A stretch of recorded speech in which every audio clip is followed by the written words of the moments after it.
Cordial saludo. Informa para Ser Digital María Ángel Rodríguez de grado 11. El día de hoy nos encontramos con la médica especializada en administración hospitalaria, la doctora Soraya Dajud. Doctora, le agradezco por haber aceptado esta invitación para Ser Digital. Bueno, dispuesta a acompañarlos a ustedes en este ratico. Vamos con las preguntas. Primero, ¿cuáles son las condiciones reales en las que se encuentran los profesionales de la salud ante la situación de pandemia?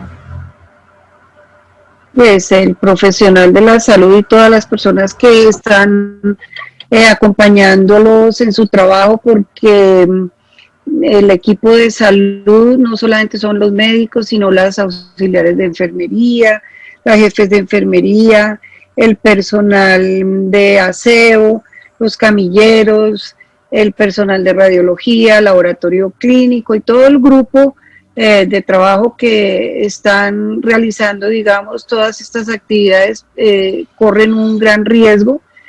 Obviamente, en mayor grado los médicos, que son los que están directamente con el paciente, porque son los que realizan el examen físico del paciente, tienen que evidenciar los síntomas clínicos, si el paciente entra con una falla respiratoria y requiere una intubación orotraqueal, pues obviamente que el médico es el que está más expuesto directamente a todas las secreciones y toda la parte que sale de, digamos que, bueno, el aire, lo que respira, es el personal que está más expuesto y con más riesgo a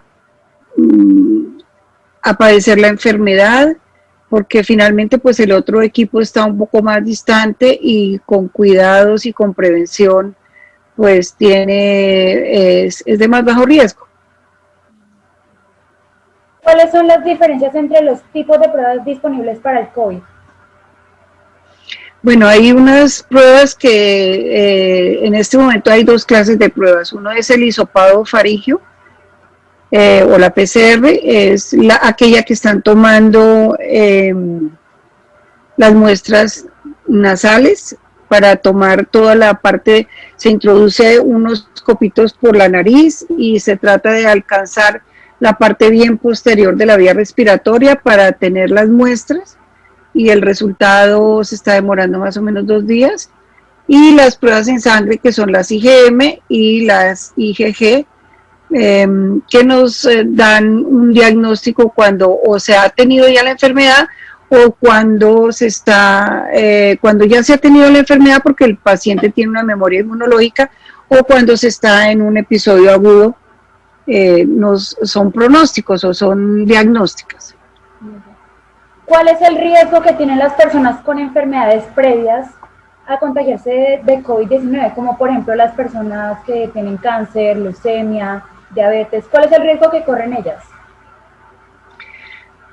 Pues el tema es que estas personas tienen, digamos que su proceso, su sistema inmunológico un poquito más disminuido, y el riesgo a contraer la enfermedad es muy alto. Todas las personas que tienen obesidad, hipertensión, las personas con diabetes, las personas con enfermedades huérfanas, son pacientes con un riesgo altísimo de contraer la enfermedad. Aún no se sabe por qué, pero lo más probable es que tengan su sistema inmunológico comprometido o les falte algún tipo de proteína que hace que se contaminen con más facilidad, o que la carga de la enfermedad los afecte con más fuerza y tengan menos pronóstico, menos posibilidades de sobrevivir a esta terrible enfermedad. Siguiente pregunta. ¿Están los centros de salud realmente preparados para seguir atendiendo esta emergencia? Pues yo creo que Colombia se preparó un poquitico más con el confinamiento durante estos primeros 4 meses, porque no teníamos la capacidad o la preparación para esto.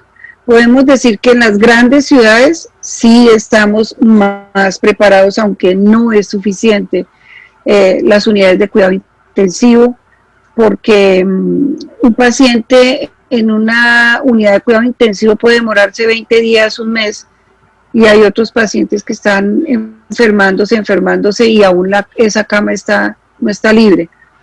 ¿Qué no se puede decir de las otras sitios o poblaciones más pequeñas? Y entre más nos apartamos de las ciudades, pues menos preparados están, menos posibilidades hay de atención de los pacientes y obviamente de sobrevivir, porque Bogotá, Medellín, las grandes ciudades, pues obviamente tienen más recursos de unidades de cuidado intensivo, hospitales grandes, pero esta enfermedad ha afectado a todas las poblaciones, obviamente unas con mayor intensidad que otras, pero si vamos a hacer una evaluación de todo Colombia, pues yo diría que no, si vamos a medirlos con el mismo rasero a todas las poblaciones, que debería ser así, o por lo menos a las más cercanas, a los pueblitos más pequeños, pues no estamos preparados, solamente las grandes ciudades, y eso no debe ser así,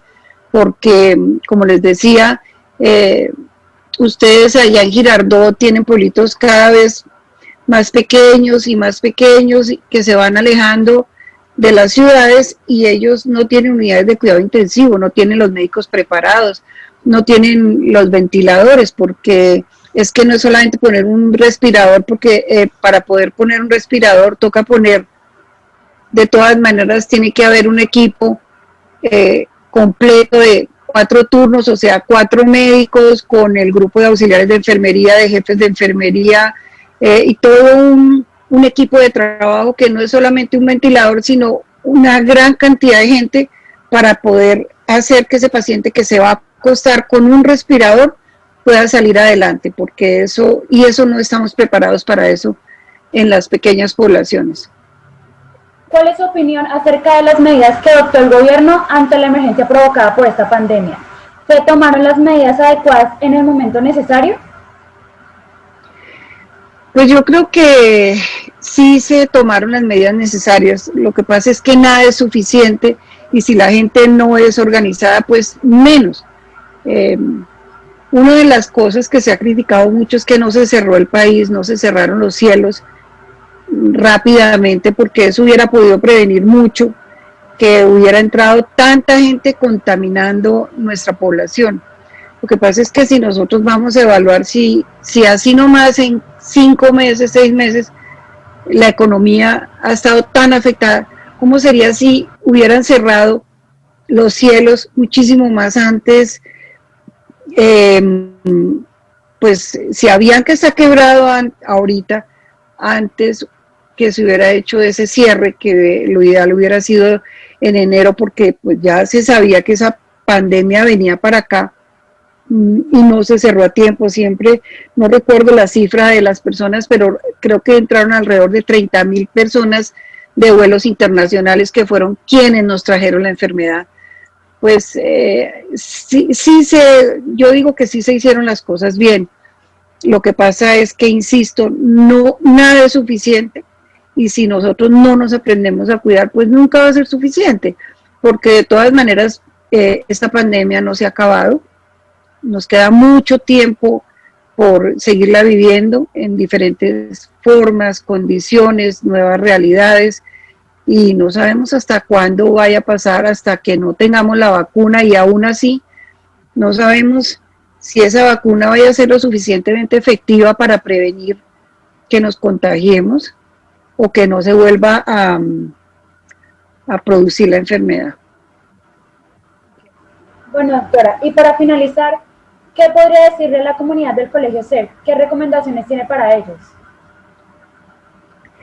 Pues ustedes son muchachos jóvenes, llenos de vida, que difícilmente se van a afectar si se llegan a contaminar, pero deben ser lo suficientemente responsables, porque alrededor de ustedes hay una gran cantidad de gente, de personas o con enfermedades o de la tercera edad o personas que ustedes pueden contaminar fácilmente. Entonces, necesitamos que ustedes cumplan con todos los protocolos, porque es una forma de darle amor a la familia, previniendo que el ser querido que está al lado mío se infecte, porque puede ser mi mamá, mi papá, mi hermano, la vecina, la abuelita, la tía, porque entre a mayor edad menos posibilidades tenemos nosotros de sobrevivir, más riesgo de infectarnos,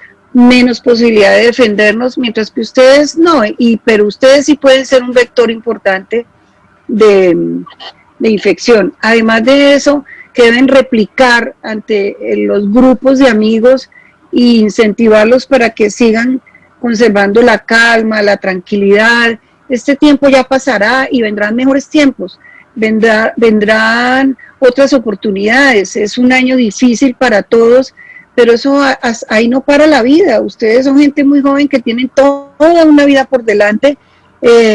Entonces, si nosotros ahorita dejamos de hacer algunas cosas, por ejemplo, ir al colegio y hacerlo de forma virtual, dejar de salir a pasear con los amigos, dar un abrazo, darse un beso, pues eso ya llegará el tiempo en que se pueda realizar, mientras que si nuestra población muere, nuestros abuelos mueren, eso no lo vamos a recuperar nosotros. Además, ¿qué me parece interesante de esto? Que son nuevos aprendizajes. Esta forma de virtualidad para ustedes es una cuestión novedosa. De aquí van a salir muchos emprendimientos, experiencias. ¿Qué sabemos nosotros qué vaya a pasar con la educación en el mundo? Va a tener un cambio completamente diferente y siempre va a ser para mejorar, dependiendo la forma como nosotros miremos cada experiencia, cada oportunidad es para un aprendizaje. Entonces, simplemente es una realidad que nos debe dejar buenas enseñanzas, buenos recuerdos, que no nos deben dejar remordimientos, que por culpa mía se enfermó esa persona, porque yo no quise hacer caso, porque yo no creía en esta enfermedad. Entonces, vamos a salir adelante. Esto el año entrante, si Dios quiere, va a ser simplemente una historia, pero queremos que sea una historia positiva para toda la humanidad y obviamente para todos los alumnos del Colegio SER. Doctora, gracias por haber aceptado esta entrevista. Bueno, espero que hayan aprendido algo de lo que les pude haber enseñado. Que tengan un bonito tiempo. Un abrazo para todos, fraternal. Bueno, y para Ser Digital informó María Ángel Rodríguez. Muchas gracias.